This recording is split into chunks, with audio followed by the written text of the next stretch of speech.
कल राज्यसभा में एक बिल पेश होता है, वो बिल सेंट्रल यूनिवर्सिटी बिल है, सेंट्रल यूनिवर्सिटी से जुड़ा हुआ है, यानी कि एचआरडी मंत्री को आना चाहिए था, पर एचआरडी मंत्री तो दिखाई नहीं देते हैं आजकल, वो भी प्रधानमंत्री के माफिक हो गए हैं।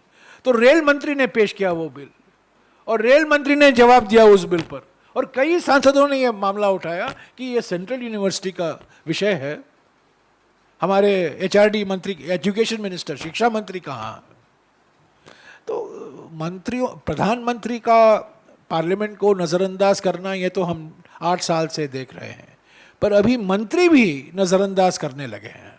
17 जुलाई को जब सर्वदलीय बैठक हुई थी, सरकार की ओर से कहा गया था कि इस मॉनसून सत्र में 32 विधेयक या पेश किए जाएंगे या पारित किए जाएंगे, पर हकीकत यह है कि लोकसभा में इस सत्र में सिर्फ 7 बिल पास हुए और राज्यसभा में सिर्फ 5 बिल पास हुए। तो कहने और करने में बहुत फर्क है। कहा तो बहुत कुछ 17 जुलाई को, पर निकला क्या? विपक्ष की ओर से 17 जुलाई को हमने 13 मुद्दों को उठाया था जिस पर हम चर्चा चाहते हैं मॉनसून सत्र में। 13, पर हमें मालूम था कि 13 में से समय के अभाव के कारण 6 या 7 लिए जा सकते हैं, पर उन 13 मुद्दों में से सिर्फ एक ही मुद्दे पर चर्चा हो पाई, और वो भी 2 हफ्ते के विलंब के बाद।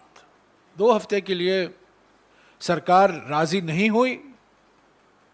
2 हफ्ते के बाद विपक्ष के दबाव के कारण महंगाई और जीएसटी पर बहस हो पाई लोकसभा में और राज्यसभा में। प्रधानमंत्री अपने भाषण में बड़ी बड़ी बातें की प्रोडक्टिविटी के बारे में, पर मैं प्रधानमंत्री को कहना चाहता हूं कि पार्लियामेंट के 2 स्तंभ होते हैं, प्रोडक्टिविटी और अकाउंटेबिलिटी।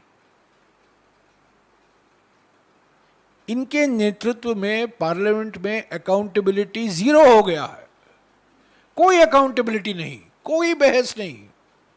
स्टैंडिंग कमेटी को बिल भेजे जाने के लिए हमें लड़ना पड़ता है, बहस कराने के लिए हमें लड़ना पड़ता है, जो हमारा संवैधानिक हक बनता है, लोकतांत्रिक हक बनता है, उसके लिए हमें लड़ना पड़ता है, संसद के अंदर और संसद के बाहर। तो ये आंकड़े देकर लोगों के आंखों में जो धूल डालते हैं प्रधानमंत्री, प्रोडक्टिविटी प्रोडक्टिविटी कह के, मैं कहना चाहता हूं प्रोडक्टिविटी अकाउंटेबिलिटी के बिना, जवाबदेही के बिना उत्पादकता का कोई माने नहीं रखता। Productivity without accountability is meaningless.